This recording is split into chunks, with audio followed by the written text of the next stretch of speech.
This is a story about a world obsessed with stuff. It's a story about a system in crisis. We're trashing the planet, we're trashing each other, and we're not even having fun. The good thing is that when we start to understand the system, we start to see lots of places to step in and turn these problems into solutions.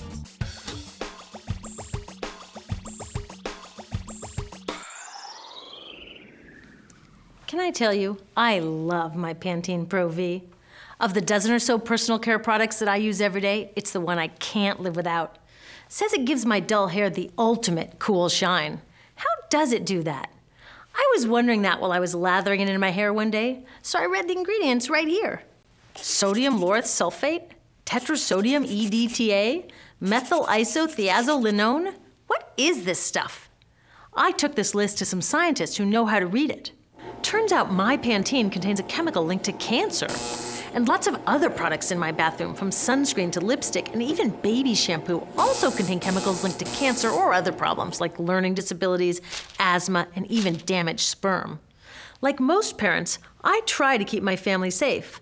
But now I find out my bathroom is a minefield of toxins? What are we supposed to do? To find out the answers, we have to go back to one of the key features of our materials economy: toxics in, toxics out. If, at the factory, you pour toxic chemicals into a product, like baby shampoo, you're gonna wind up with toxic baby shampoo, and toxics in workers, communities, and, babies. So let's take a closer look at this toxic outrage where it seeps into our lives every day, in the bathroom. The average woman in the US uses about 12 personal care products daily. The average man about 6. Each product containing a dozen or more chemicals. Less than 20% of chemicals in cosmetics have been assessed for safety by the industry's safety panel, so we just don't know what they do to us when we use them. Would you fly in an airline that only inspects 20% of its planes? Of course, not all of these chemicals are dangerous, but we know that many are. Some are carcinogens. That means that they can cause cancer.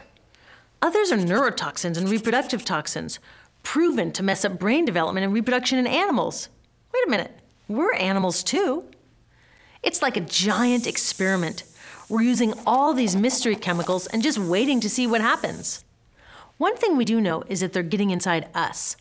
I had my body's toxicity levels tested, and I'm loaded with things like mercury, flame retardants, triclosan, and lead. We all are. Even babies are being born pre-polluted. Now, I know we can't live in a lead-free world, but do we have to put lead in our lipstick? I don't know. Maybe it's my fault. Maybe I just bought the wrong thing. At the store, the choices seem endless. I can get lipstick in 49 shades, or shampoo for hair that's too dry, oily, fine, limp, or frizzy. But what about the choices that really matter? Like the choice to buy products that are safe? It turns out the important decisions don't happen when I choose to take a product off the shelf. They happen when companies and governments decide what products should go on the shelves. So who are these companies? This is Procter & Gamble. They're the ones offering me Herbal Essences, the #2 shampoo in the country.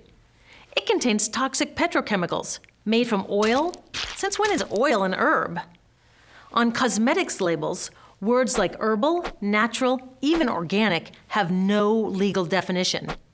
That means that anybody can put anything in a bottle and call it natural, and they do. I mean, can you imagine a top seller called Petro Essences? Gross. What's even nastier are hair relaxers marketed to 5-year-olds and skin whitening creams.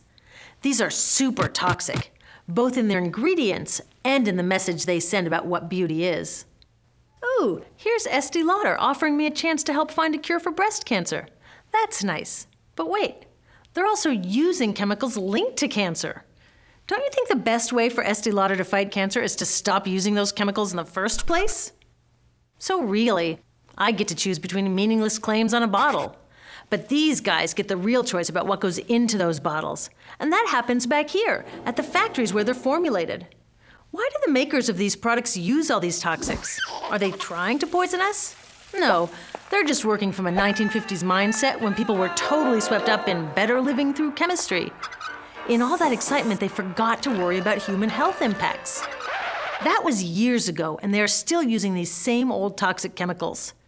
Today, big cosmetics companies say the doses of poison in their products are small enough to be harmless. Yeah, maybe if you use them once a year. I guess they never get out and see that their products are being used and combined with other products every day. A little toxic dose under your arms, a little more on your hair, on your lips. And workers in nail and hair salons get dosed all day long. So the industry is used to doing things this way, and they can, because even now that scientists have linked the chemicals they're using to all sorts of problems, there are no laws to get rid of them. You're thinking, really? Come on, nobody's making sure that the stuff we smear all over our bodies is safe? Nope. The FDA doesn't even assess the safety of personal care products or their ingredients. Since 1938, they've banned just 8 out of over 12,000 ingredients used in cosmetics. They don't even require that all of the ingredients be listed on the label. Now, this is an example where we can all agree a little more government action would be helpful. This lack of regulation leaves a huge hole that the cosmetics industry is all too happy to fill. They set up their own committee to self-police their products, and compliance with their recommendations is voluntary. So the cosmetics industry is making the rules and then deciding whether or not to follow them.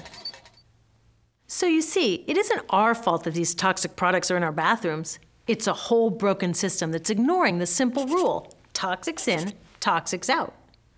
But we're not helpless. There are resources online that we can use to protect ourselves by identifying the best possible choices in the store.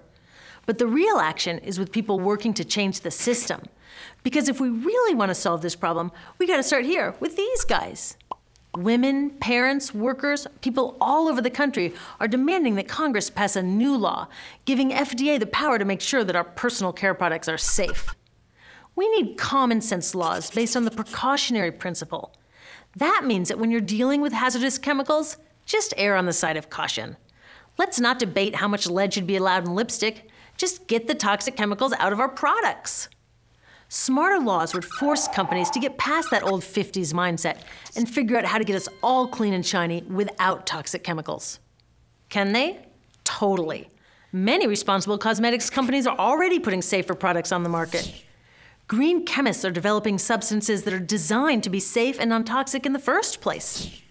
European governments have required the removal of many toxic chemicals, and companies have figured out how to comply. When cosmetics are reformulated to be safe and labeled honestly, then we can feel comfortable with the choices available at the store. We can choose bouncy hair or full hair, shiny lipstick or matte. We can even choose to feel beautiful without using 20 products. But we'll know that whatever we choose, the most important choice, the choice to be safe and healthy, has already been made.